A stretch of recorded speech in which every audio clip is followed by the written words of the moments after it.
పంచాయతీ ఎన్నికలపై కీలక తీర్పు ఇచ్చింది హైకోర్టు. 3 నెలల్లో ఎన్నికలు నిర్వహించాలని ఆదేశించింది. సెప్టెంబర్ 30 లోపు ఎన్నికలు నిర్వహించాలని రాష్ట్ర ప్రభుత్వం స్టేట్ ఎన్నికల సంఘాన్ని హైకోర్టు ఆదేశించింది. ఈ మేరకు జస్టిస్ టి మాధవీదేవి తీర్పు ఇచ్చారు. గ్రామ పంచాయతీ ఎన్నికలు సకాలంలో నిర్వహించాలంటూ 6 పిటిషన్లు దాఖలు కావడంతో హైకోర్టు విచారణ చేపట్టింది. 2024 జనవరి 31న సర్పంచుల కాలం ముగిసినా ఇప్పటికీ గ్రామ పంచాయతీ ఎన్నికలు జరగలేదు. బీసీ రిజర్వేషన్లతో ఎన్నికల నిర్వహణ ఆలస్యమైందని, ఎన్నికలకు నెల రోజుల గడువు కావాలని అదనపు అడ్వకేట్ జనరల్ కోరారు. దీంతో పంచాయతీ ఎన్నికల నిర్వహణకు 2 నెలల గడువు ఇవ్వాలని ఎలక్షన్ కమిషన్ కోరింది.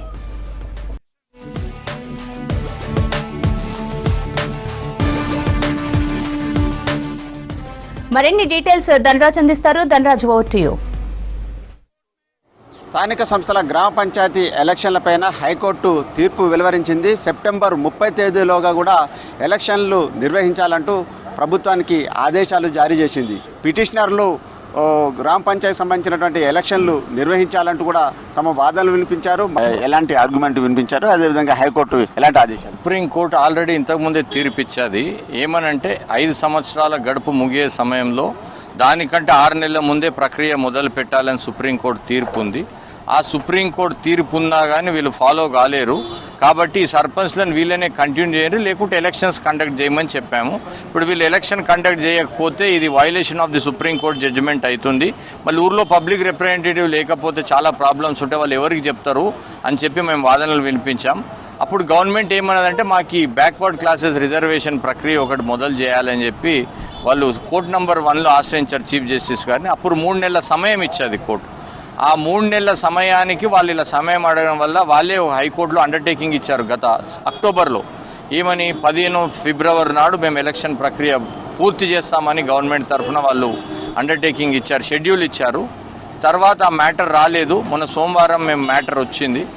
ఆ హైకోర్టుకి మేము విన్నవించుకున్నాం. ఏమనంటే వీళ్ళే చెప్పారు, గవర్నమెంటే చెప్పింది ఫిబ్రవరిలోపు ఎలక్షన్ కంప్లీట్ చేస్తామన్నారు.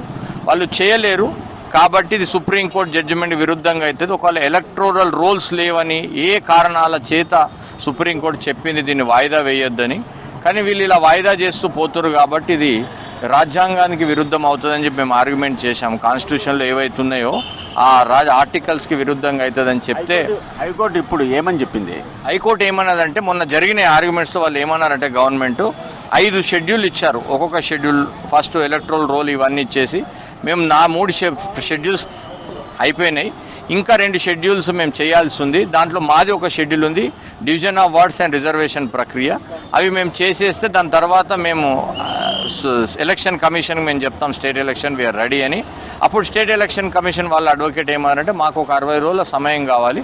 సో మొత్తానికి మాకు 90 రోజుల సమయం కావాలి అని చెప్పి వీళ్ళు గవర్నమెంట్ తరఫున వాళ్ళు 30 రోజులు అడిగారు, వీళ్ళు 60 రోజులు అడిగారు. సో దీన్ని కన్సిడర్ చేస్తూ హైకోర్టు ఇవాళ 90 రోజుల సమయం ఇస్తూ సెప్టెంబర్ 30న ఎలక్షన్స్ కంప్లీట్ చేయమని చెప్పి ఇవాళ తీర్పు ఇవ్వడం జరిగింది. అంటే హైకోర్టును ఏమని అభ్యర్థించడం జరిగింది?